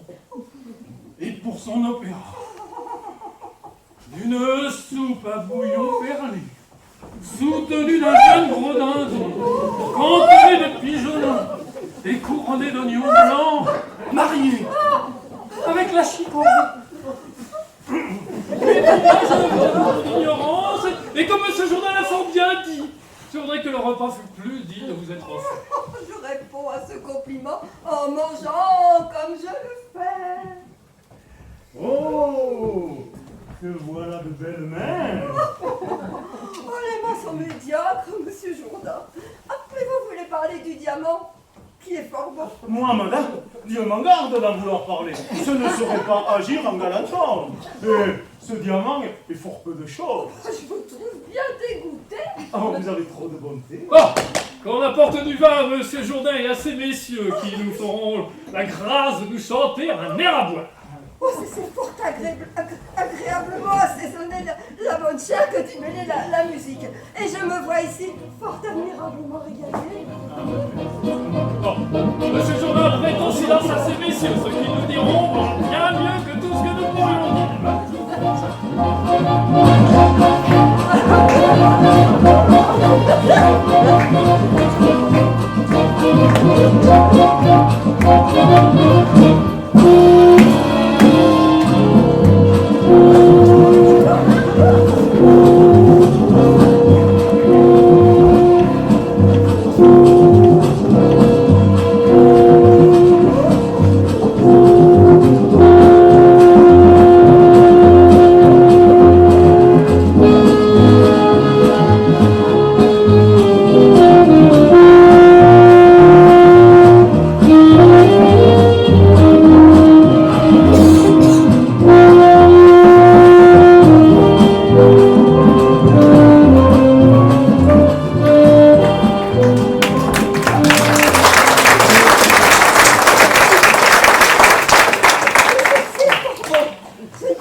madame, je vois encore quelque chose de bien plus beau. Oh, ouais, monsieur Jourdain est galant plus que je ne pensais. Mais pour qui prenez-vous, monsieur Jourdain? Mais je voudrais bien qu'elle me prie pour ce que je dirais. Vous ne le connaissez pas. Mais elle me connaîtra quand il lui plaira. Je le quitte. Il est homme qui a toujours la riposte homme. Mais vous ne voyez pas, madame, que monsieur Jourdain mange tous les morceaux que vous touchez. Monsieur Jourdain est un homme qui me ravit. Madame, si je pouvais ravir votre cœur, je serais... Je trouve ici bonne compagnie. Et je vois bien qu'on ne m'y attendait pas. C'est donc pour cette belle affaire-ci, monsieur mon mari, que vous avez eu tant d'empressement à m'envoyer dîner chez ma sœur. Je viens de voir un théâtre là-bas et je vois ici un banquet à faire noce. Voilà comme vous dépensez votre bien. Et c'est ainsi que vous festinez les dames en mon absence, en leur donnant la musique et la comédie, tandis que vous m'envoyez promener. Que vous arrive-t-il, madame Jourdain? Et quelles fantaisies sont les vôtres que d'aller vous mettre en tête que monsieur votre mari dépense son bien, et que c'est lui qui donne ce régal à madame. Ah, apprenez que c'est moi, je vous prie, et qu'il ne fait seulement que me prêter sa maison, et que vous devriez un peu mieux regarder aux choses que vous dites. Oui, pertinent. C'est monsieur le comte qui donne tout ceci à madame, qui est une personne de qualité. Et il me fait l'honneur de prendre ma maison et de vouloir que je sois avec lui. Oui, ce sont des chansons que tout cela. Je sais ce que je sais. Prenez, madame Jourdain, prenez de meilleures lunettes.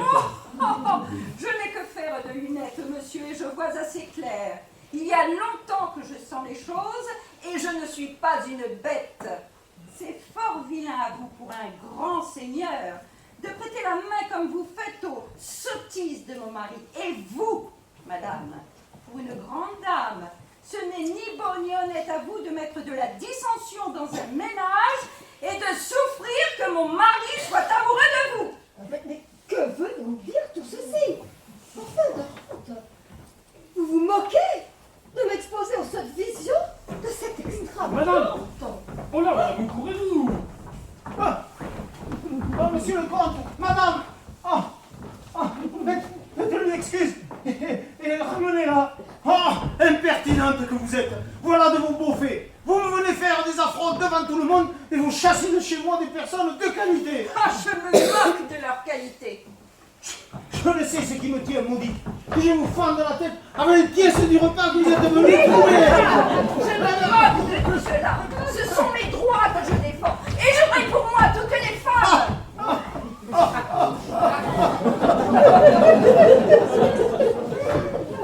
Vous faites bien d'éviter ma colère.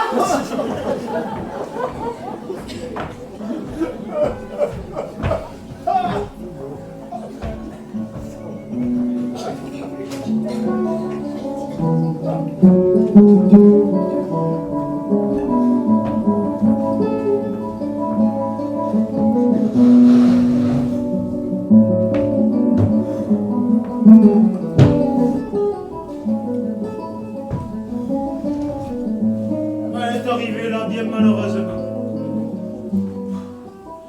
J'étais en humeur de dire de fort jolies choses et jamais je m'étais senti autant d'esprit.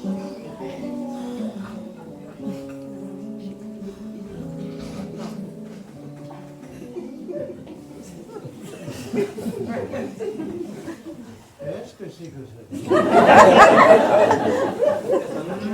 Monsieur, je ne sais pas si j'ai l'honneur d'être connu de vous. Non, monsieur. Je vous ai connu que vous n'étiez pas plus haut que cela. Moi? Oui, vous étiez le plus bel enfant du monde et toutes les dames vous prenaient dans leurs bras pour vous baiser.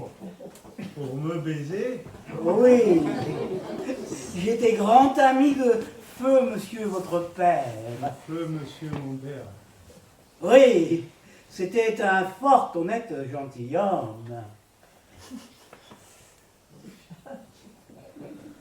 Comment dites-vous? Je dis que c'était un fort honnête gentilhomme. Mon père? Oui, Et vous l'avez fort connu? Assurément, Et vous l'avez connu pour gentilhomme? sans doute. Je ne sais donc pas comment le monde est fait. Comment? Il y a de sortes gens qui me veulent dire qu'il a été marchand. Lui, marchand, c'est pure médisance. Il ne l'a jamais été. Tout ce qu'il faisait, c'est qu'il était fort obligeant, fort officieux. Et comme il s'y connaissait fort bien en étoffe, il allait en choisir de tous les côtés, les faisait apporter chez lui et en donnait à ses amis pour de l'argent. Je suis ravi de vous connaître, afin que vous me rendiez ce témoignage-là, que mon père était gentilhomme. Ah, je le soutiendrai devant tout le monde. Oh, vous m'obligerez. Quel sujet vous amène?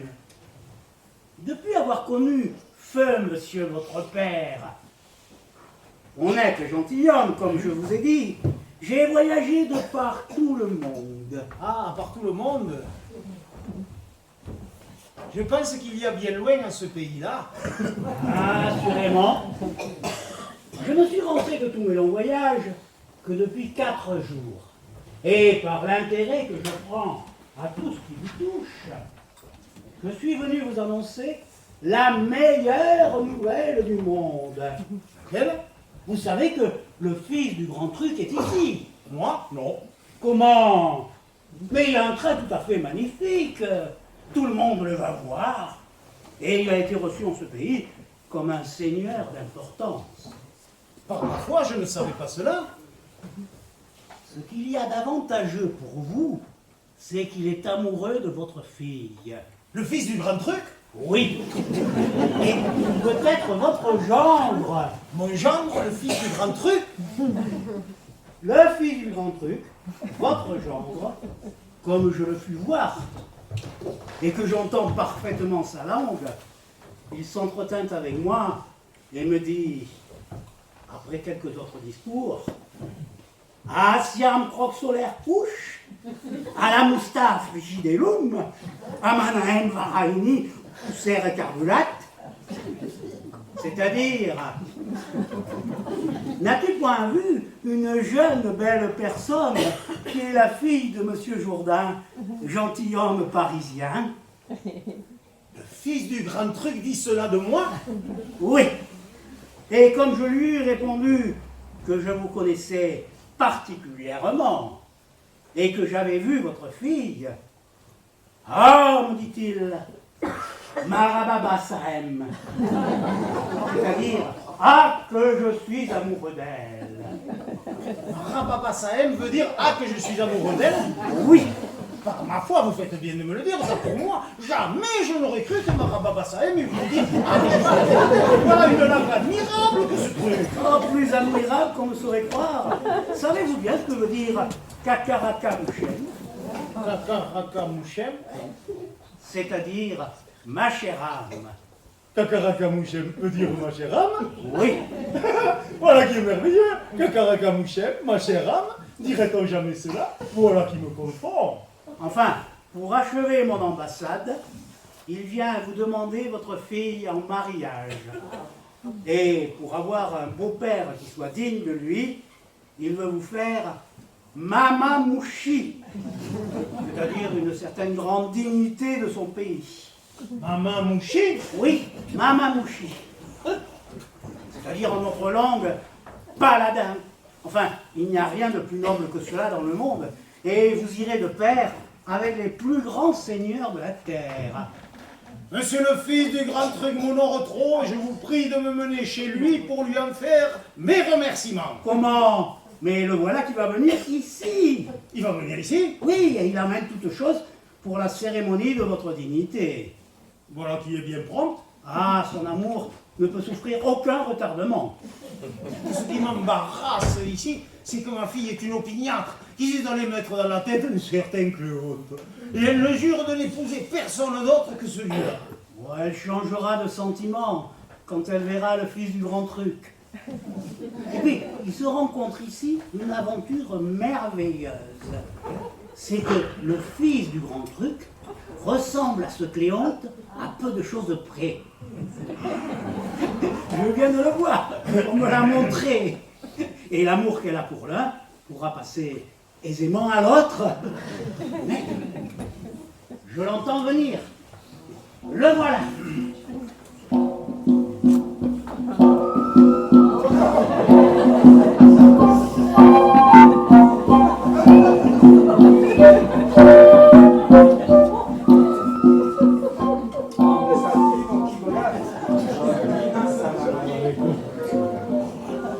C'est-à-dire, Monsieur Jourdain, votre cœur soit toute l'année comme un rosier fleuri.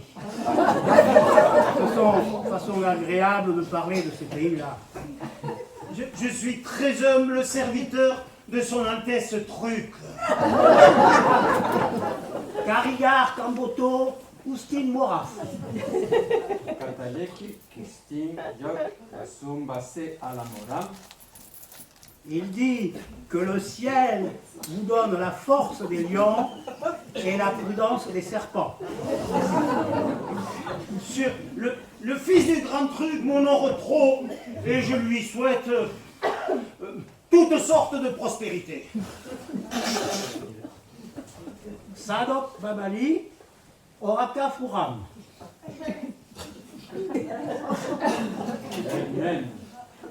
Il dit que vous alliez vite avec lui vous préparer pour la cérémonie afin de voir ensuite votre fille et de conclure le mariage. Tant de choses en deux mots. Oui, la langue truc est comme cela. Elle dit beaucoup de choses en peu de mots. Allez vite, Lisbeth.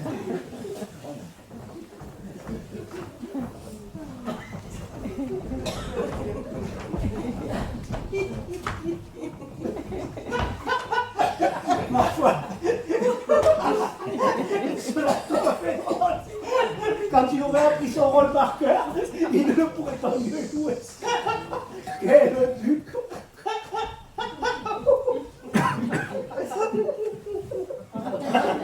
Je vous prie, monsieur, de bien vouloir nous aider, Séant, dans une affaire qui s'y passe.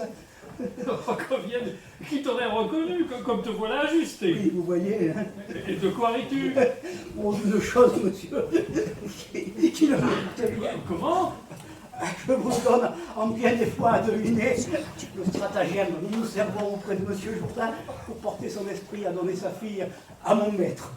Je ne devine point le stratagème, mais je devine qu'il ne manquera pas de faire son effet puisque tu l'entreprends. Oui, je sais que la bête vous est connue. Mais apprends-moi ce que c'est.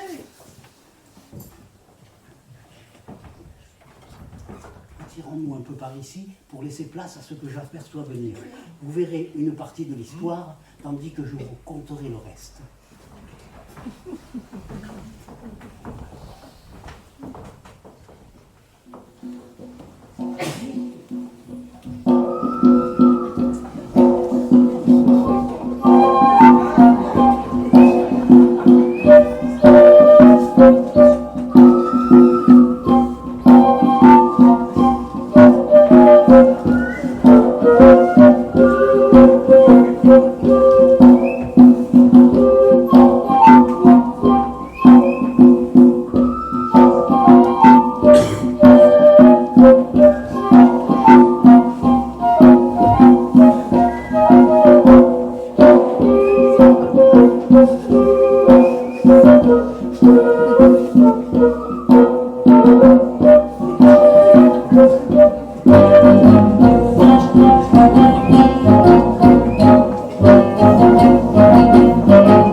Voyez l'impertinente de parler de la sorte à un mamamouchi.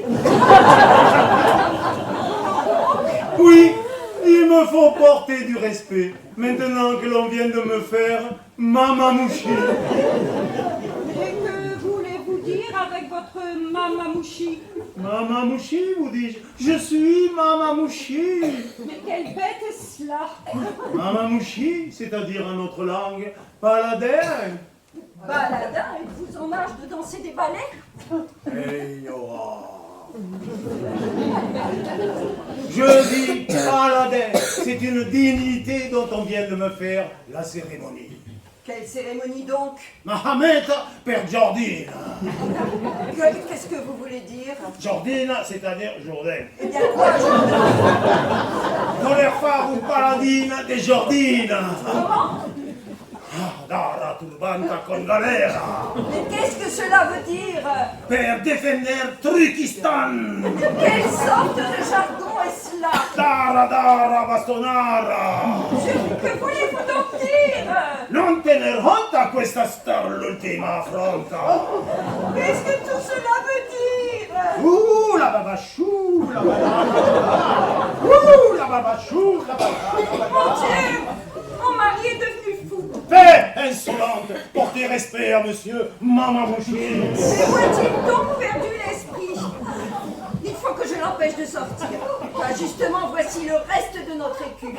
Je ne vois que chagrin de tous côtés.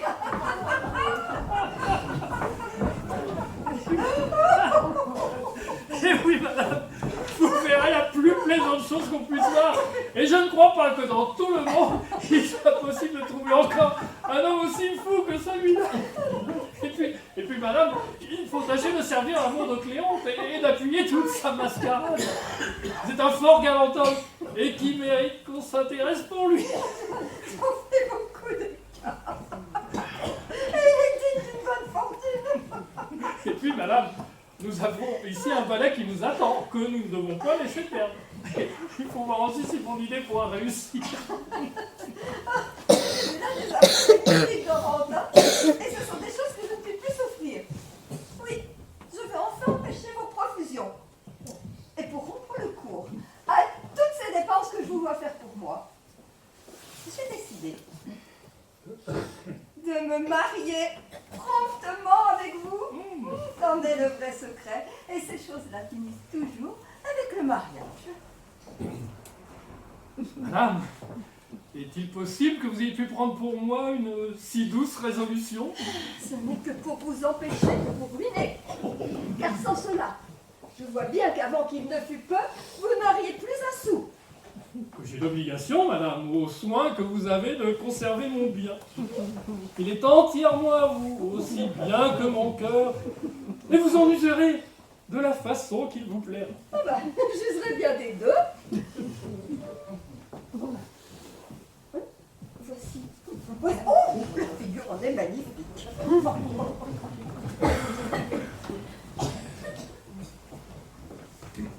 Monsieur, nous venons rendre hommage, madame et moi, à votre nouvelle dignité et nous réjouir avec vous du mariage que vous faites de votre fille avec le fils de Grand Truc. Monsieur, je vous souhaite la force des serpents et la prudence des lions.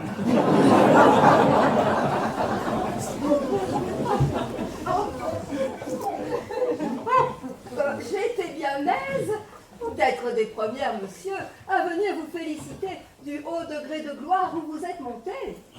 Madame, je vous souhaite toute l'année votre rosier fleuri. Je vous suis infiniment obligé de prendre part aux honneurs qui m'arrivent. Et j'ai beaucoup de joie de vous voir revenu ici pour vous faire les très humbles excuses de l'extravagance de ma femme. Ce n'est rien. J'excuse en elle un pareil mouvement. Votre cœur lui doit être précieux. Et il n'est pas étonnant que la possession d'un homme comme vous puisse inspirer quelques alarmes. Madame, la possession de mon cœur est une chose qui vous est toute acquise. Vous voyez, madame, que monsieur Jourdain n'est pas de ces gens que les prospérités aveuglent et qu'il sait dans sa gloire connaître encore ses amis. C'est la marque d'une âme tout à fait généreuse. Bon, mais où est donc son Altesse Truc? Nous voudrions bien, comme vos amis, lui rendre nos devoirs. Ah, le voilà qui vient, et j'ai envoyé guérir ma fille pour lui donner la main. Monsieur, nous venons faire la révérence à votre Altesse comme ami de monsieur votre beau-père et l'assurer avec respect de nos très humbles services. Où est le truchement? Pour lui dire qui vous êtes et lui faire entendre ce que vous dites. Vous verrez qu'il vous répondra. Et il parle truc à merveille.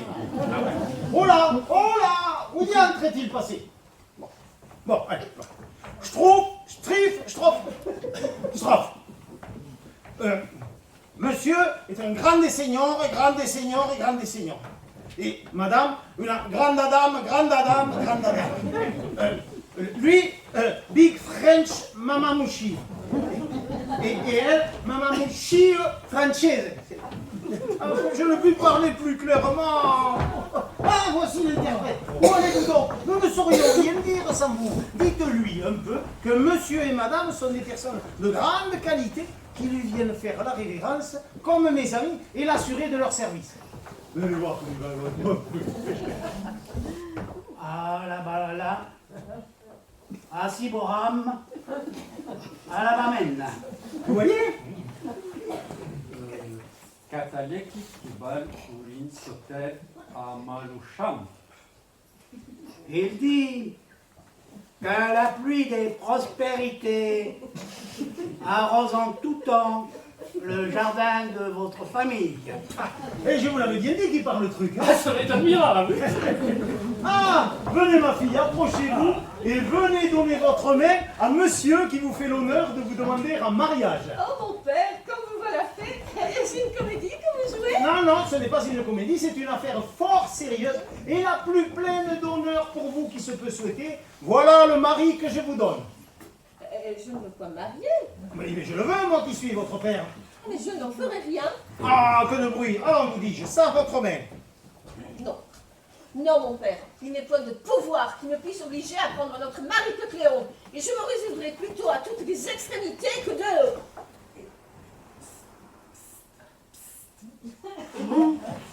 Mais il est vrai que vous êtes mon père et je vous dois entière obéissance. Ah, je suis ravi de vous voir si promptement revenu dans votre devoir. Et voilà qui me plaît d'avoir une fille obéissante. Comment? Qu'est-ce que c'est que tout ceci? On dit que vous voulez donner votre fille en mariage à un carré prenant.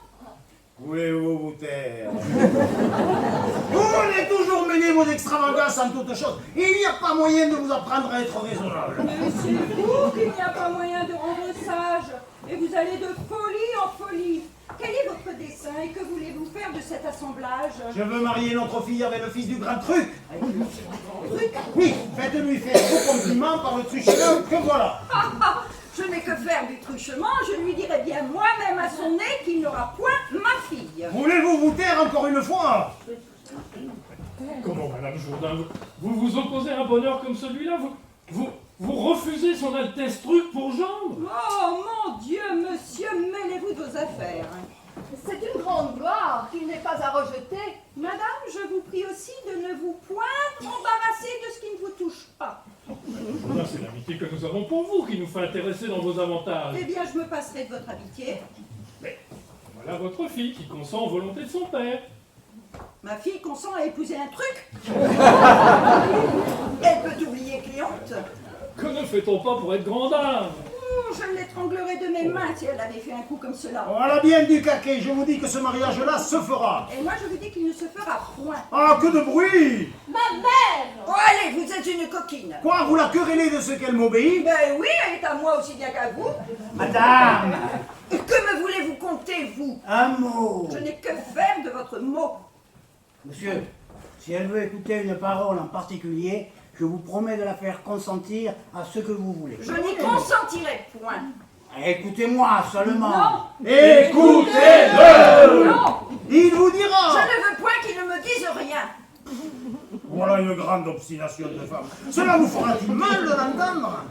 Écoutez-moi seulement. Vous ferez après comme il vous plaira. Eh bien, quoi?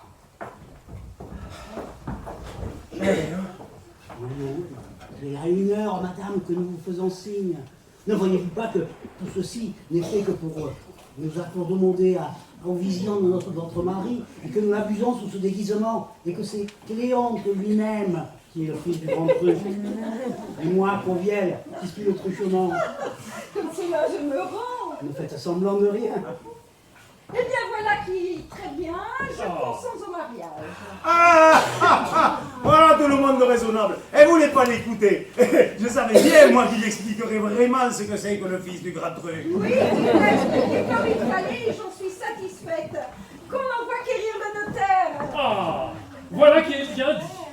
Et enfin, Madame Jourdain, que vous ayez l'esprit tout à fait content, et que vous perdiez aujourd'hui toute la jalousie que vous pourriez avoir conçue de monsieur votre mari, c'est que nous nous servirons du même notaire pour nous marier, Madame et moi. Eh bien, je consens à cela aussi. Il faut bien amuser avec cette feinte.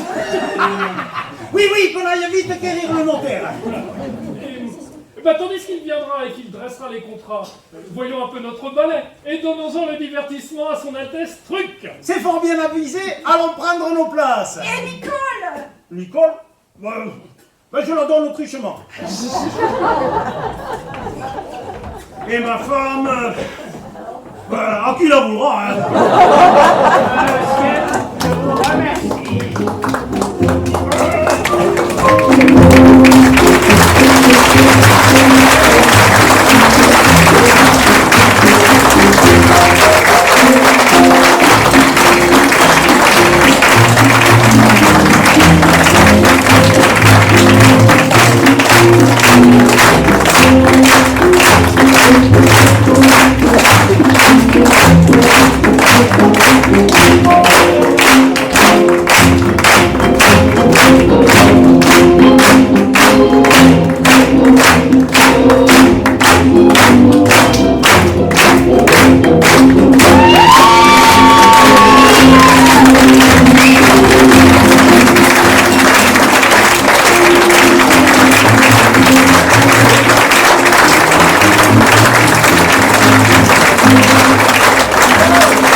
la mairie, Artis, et vous?